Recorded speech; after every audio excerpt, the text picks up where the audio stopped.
Hey YouTube, I was disassembling my shower filter so that I could get some more flow out of it. So I just wanted to give you a little view into how it's set up.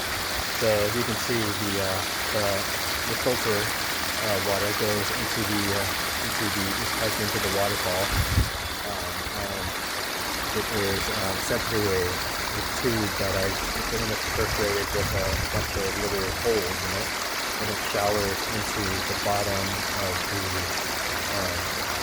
the container that the waterfall is.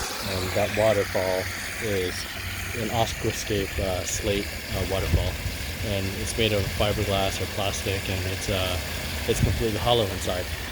So if you look inside, it's completely hollow, all this useful space in here. So what I'm doing is putting a bunch of filter material or pot scrubbies. So this stuff, dollar store, and I have about 3 or 4 cubic feet, and it showers, that water showers on top of these things that are trapped inside the container, and acts as your standard shower filter. So it can hold about 3 to 4 cubic feet, and seems to work really well. So that's kind of how it's all set up. That's how it showers down, and the great thing about it is that it's completely out of sight, out of view, and you cannot see it at all. Alright, thanks guys, have a good one, bye.